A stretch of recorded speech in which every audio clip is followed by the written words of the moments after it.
बड़ी सफलता। एआई बताएगा कैंसर के मरीजों को कितना चाहिए रेडिएशन, ऐसे काम करता है ये उपकरण। अब एआई बताएगा कि कैंसर के मरीजों को कितना रेडिएशन चाहिए। केजीएमयू के रेडियोथेरेपी विभाग में तैयार उपकरण को अंतर्राष्ट्रीय पुरस्कार मिला है। कैंसर के मरीजों को रेडिएशन की खुराक देने के लिए केजीएमयू के रेडियोथेरेपी विभाग के डॉक्टरों ने आर्टिफिशियल इंटेलिजेंस पर आधारित विशिष्ट उपकरण बनाने में सफलता हासिल की है। इस उपकरण को अंतर्राष्ट्रीय स्तर पर पुरस्कार मिला है।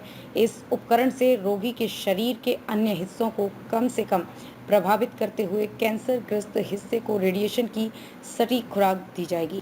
रेडियोथेरेपी विभाग के प्रोफेसर डॉक्टर सुधीर सिंह ने बताया कि कैंसर के मरीजों में सर्जरी और कीमोथेरेपी के साथ ही रेडियोथेरेपी देने में मुख्य रूप से सबसे बड़ी चुनौती कैंसर ग्रस्त हिस्से में ज्यादा से ज्यादा रेडिएशन देने की होती है। इसमें कैंसर ग्रस्त हिस्से के अलावा शरीर के अन्य भाग को नुकसान पहुंचने की आशंका रहती है। इसे ध्यान में रखते हुए रेडिएशन की सटीक खुराक देने के लिए लगातार नवाचार हो रहे हैं। इसी के तहत सबसे पहले कोबाल्ट मशीन आई। इस मशीन के जबड़े वर्ग या आयत के रूप में खुलते थे, इसलिए रेडिएशन भी इसी आकार में दिया जा सकता था।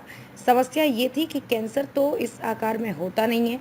इससे कैंसर ग्रस्त हिस्से को कम रेडिएशन तथा अन्य हिस्से को नुकसान पहुंचने की आशंका रहती थी। इसे देखते हुए लीनियर एक्सेलरेटर मशीन से रेडिएशन को कैंसर के अनुरूप कर दिया गया। लेकिन इसमें भी ये संकट था कि सांस लेने के दौरान मरीज के विभिन्न अंग हिलते डुलते हैं। इससे रेडियोथेरेपी की सही खुराक देना संभव नहीं हुआ। ऐसे में एआई आधारित रेडिएशन देने पर विचार हुआ। प्रोफेसर तीर्थराज वर्मा के मुख्य मार्गदर्शन में प्रोफेसर सुधीर सिंह, डॉक्टर मृणालिनी वर्मा के सह मार्गदर्शन में श्री राम राजुरकर ने वरिष्ठ पीएचडी स्कॉलर के रूप में आर्टिफिशियल इंटेलिजेंस की मदद से ये उपकरण तैयार किया गया है। ये project Indian council of medical research से वित्त पोषित है। ऐसे एक काम करता है उपकरण। इस उपकरण में रोगी के सांस लेने का पैटर्न लेजर का प्रयोग करते हुए रिकॉर्ड कर लिया जाता है। इसी के आधार पर रेडिएशन दिया जाता है। फिलहाल स्तन कैंसर के रोगियों में इसका प्रयोग किया जा रहा है।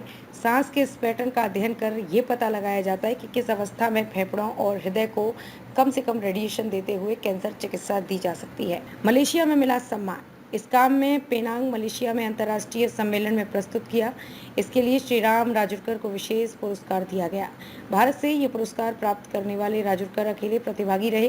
कुलपति प्रोफेसर सोनिया नित्यानंद ने पूरी टीम को इसके लिए बधाई दी है।